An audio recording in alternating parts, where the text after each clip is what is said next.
ሞትን ድል ስለነሳው ስለዚህ የደስታ ቀን ነው ሲል በረድ በሚመስል በበረድ ነጭ በሆነ ልብስ በዚህ ሁኔታ ተገልጾላቸው ነበረ። መልኩ ደግሞ እንደ መብረቅ የሚያንጸባርቅ ሆኖ ወርሃ ተሐድሶ ያ ሁሉ ታሪክ ተቀይሮ ይህች ዓለም ዲያብሎስ የፈተነባት ዲያብሎስ በሰው ልጅ የሰለጠነባት ያ ሁሉ ዲያብሎስ በስልጣኑ ተሽሮ ክርስቶስ ነግሶ ሁሉ ነገር ሁሉ በሱ ቁጥጥር በሆነበት ጊዜ ይሄ ህዳሴ ሆኗል። የሰው ልጅ ሕይወት ታድሷል። ያረጀው በበደል ያረጀው በአዳም በደል በዚህ ያረጀው ሁሉ በክርስቶስ የደም ካሳ በክርስቶስ ስቅለት በክርስቶስ የደም ካሳ ታድሷል። ይህ ሁሉ ወርሃ ትስብእት ወርሃ ተሐድሶ ስለዚህ በዚህ መንገድ ነበር የተገለጸላቸው። ለዚያ ነው በበዓል ጊዜ የሚለበሳል ልብሶቻችን ይህን ቶፒክ ያደረጉ ናቸው። ይህን መነሻ ያደረጉ ናቸው እንጂ በተፈቀደ አይደሉም። መቼም የኦርቶዶክስ ተዋሕዶ ቤተክርስቲያን ስርዓቶቿ ሁሉ ባህሎቿ ሁሉ ቶፒክ ያላቸው መነሻ ያላቸው መድረሻ ያላቸው ናቸው እንጂ እንደ እንግዳ ደራሽ እንደ ውሃ ፈሳሽ አይደሉም። ሁሉም ነገር ስርዓቷ መሰረታዊ የሆነ ነው። ለዚህ ነው የባህል ልብስ ለብሶ ነጫጭ ለብሶ በዓሉ በትንሣኤ የሚከበረው በጥምቀቱ በልደቱ የሚከበረው መነሻ ያለው ነው ስርዓት ያለው ነው። ይህን መሰረት አድርጎ ነው እና ይህን ሲል በዚህ መንገድ ተገለጸላቸው። እነሱም ፈርተው ነበርና አትፍሩ አላቸው። ከዚያ እንደተናገረ ተነሷል። በዚህ የለም አላቸው አለና ነገር ግን መቃብሩን ታዩ ዘንድ ነው ማየት ማመን ነው ይላሉ ብዙዎቹ። እንደ ክርስትና ግን ይሄ አይሰራም። ምስጢረ ነገረ መለኮት ይሄ ማየት አያስፈልገውም። ማመን ብቻ ነው። ታምራትንም የክርስቶስን ታምራት የቅዱሳኑን ታምራት እጹብ ብሎ በማድነቅ በአድናቆት የሚታለፍ እንጂ ካላየሁት የሚባል ነገር አይደለም። ነገረ መለኮትን ስለ መለኮት ይሄ በማመን መቀበል የሚቻል እንጂ የኛ አይምሮ ማየትም አይችልም መመርመርም አይችልም። ከዚህ በፊት የነበሩና ዮሐንስን መርምረው መጨረስ አልቻሉም፣ መርምረው መድረስም አልቻሉም። ወወት ሁሉ በእርሱ ሆነ ብለው ነው የተመለሱት። ስለዚህ ኑ እዩ አላቸው ሲላቸው አዩና መቃብሩን አይተው የለም ተነስቷል፣ መቃብሩ ባዶ ነው ያለ። ይህንን አዩና ምን አላቸው? ሂዱና ለደቀ መዛሙርቱ ንገሯቸው፣ ከሙታን ተለይቶ ተነስቷል ብላችሁ ለደቀ መዛሙርቱ ንገሯቸው። በገሊላ ይቀድማችኋል፣ እነሆ በገሊላ መታየትን ይቀድማችኋል። በገሊላ ታዩት ዘንድ ሂዱ ብላችሁ በገሊላ ያዩታል፣ ሂዱ ንገሯቸው አላቸው። ከዚህ በኋላ እኒያ ሴቶች ከመቃብሩ ወጥተው በፍርሃት ለምን መልአክ አይተዋል፣ የመልአኩ ግርማ ያንቀጠቅጣል ያስጨንቃልና በፍርሃት ከዚያ ደግሞ በፍጹም ደስታ በቀጣዩ ለምን ትንሣኤውን ስላዩ ከዚያው ሞቶ ተቀብሮ ይቀራል ያሉት ሁሉ ሀሳባቸው ተሜታቸው ከንቱ እንደሆነ ሲረዱት ይሄ ትልቅ ደስታ ነው። የክርስቶስ መነሳት ለእኛ አስነሻ አራያችን መስራቻችን በኩራችን ስለሆነ የትንሣኤ ይሄ ትልቅ ደስታ ነውና በፍጹም ደስታ እየሮጡ ሄዱና ሴቶች እየሮጡ ሄደው መንገድ ላይ ክርስቶስ ጋር ተገናኙ። ከዚያ መንገድ ላይ ሲያገኛቸው እንዲህ አላቸው፣ እንዴት ሰነበታችሁ? አስታረቅኋችሁ። ሰላም ለእናንተ ይሁን፣ ሰላም ለእናንተ ይሁን። እንዴት ሰነበታችሁ? አስታረቅኋችሁ አላቸው። ሰውና እግዚአብሔር ሰውና መላእክት ዝና ይዛብ ነፍስና ሥጋ ተጣልተው ነበርና ይህ ሁሉ በክርስቶስ የደም ካሳ ስለታረቁ አስታረቅኋችሁ አላቸው። ከዚያ እነሱ ሄደው ጉልበቱ ወድቀው ጫማው ላይ ወድቀው ሰገዱ፣ ወድቀው ሳሙት ጫማውን። እዚያ ነው ዛሬ ቀሳውስት ከቤተልሔም ወደ ቤተ መቅደስ ሲመለሱ ሁሉ ውጥቅ ብሎ የሚቀበለው ለዚህ ነው። መነሻው ያ ነው። ቅዱሳት አንስት ክርስቶስን ባዩ ጊዜ ከጫማው ወድቀው ሰግደው ነበርና ካህናቱ በተልእኮ አክብረው ከቤተልሔም ወደ ቤተ መቅደስ ወደ ቀራንዮ የቀራንዮ አምሳል ወደ ሆነችው ወደ ቤተ መቅደስ ሲመጡ ውጥቅ ብሎ ሁሉ በአክብሮት ይቀበላል እና ወድቀው ከጫማው ወድቀው ሰገዱለት። ከዚያ በተመሳሳዩ መልአኩ የነገራቸውን ቃል አላቸው፣ ሂዱ ለደቀ መዛሙርቴ ንገሯቸው፣ እነሆ ከሙታን ተለይቶ ተነስቷል። በገሊላ መታየትን ይቀድማችኋል፣ በገሊላ ታዩታላችሁ ብላችሁ ንገሯቸው አላቸው። እኒያም ሴቶች ተነስተው ሄዱ።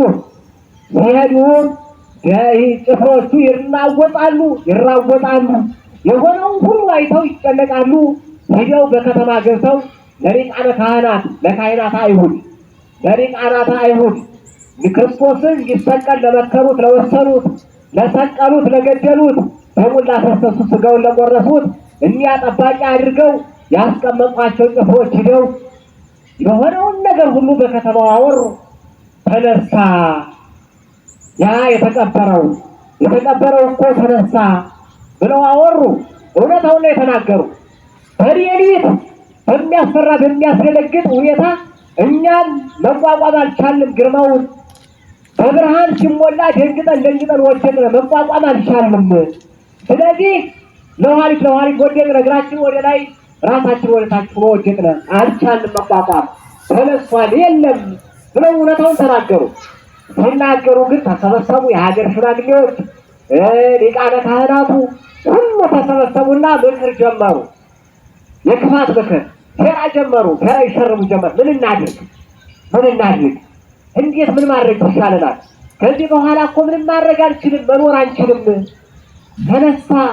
ቅድም ሲገልጹት እንደነበረው ከፍተኛይቱ ክፋቱ የኋለኛይቱ እያሉ ሲሉት እንደነበረው ምን እናድርግ እያሉ ሴራ መሸረብ ጀመሩ፣ መጎልጎል ጀመሩ። ከዚያ መጨረሻ ላይ ምን አሉ? ደቀ መዛሙርቱን እንዲህ አሏቸው፣ ጭፍራዎቹን እናንተ ሂዳችሁ ባለው ነገር ሁሉ እንዲያስወሩ ደቀ መዛሙርቱ ሌሊት መጥተው ሰርቀው ወሰዱት ብላችሁ አውሩ። እኛ ደግሞ ብዙ ወርቅ ብዙ ብር የምትፈልጉትን ያህል እንሰጣችኋለን። ብቻ ይህንን ታሪክ ቀይራችሁ አስተባብላችሁ መጥተው ሰርቀው ወሰዱት፣ ከእኛ አቅም በላይ ሆነው ሰርቀው ወሰዱት ብላችሁ ይህንን አስወሩ። ለመስሩም ቀርባችሁ ሲትጠየቁ ይህንን ነው የምታወሩት። ሰርቀው ወሰዱት፣ በቃ መጥተው ሰርቀው ወሰዱት፣ ምን እናድርግ ብላችሁ ይህንን ማለት አለባችሁ ብለው በገንዘብ አታለው ወርቅ ብር ሰምተው ሰደዷቸው። ሄዱና ይህንን ነገር አወሩ። ከመስሉ ዘንድ ሲጠየቁ ይህንን አወሩ። ከዚያ ለመስሉ ይህንን ነገር ስናገሩ እኛ እውነት ነው ትክክል ነው ብለን ነገሩን እናስረዳዋለን፣ እውነት ነው እንለዋለን። እናንተን እንድትሾሙ እንድትሸለሙ እናደርጋቸዋለን። ከሹመት ላይ ሹመት፣ ከሽልማት ላይ ሽልማት፣ እኛ ከሰጠናቸው ወርቅ ብር በበላይ ደግሞ በእሱ ዘንድ የምትሸለሙት የበለጠ ይሆናል የሚል ይህንን ምክር ወሰኑ፣ ተስማሙ። ይህንን ተቀብለው ማስወራት ጀመሩ። መጥተው ሰርቀው ወሰዱት እያሉ አስወሩ።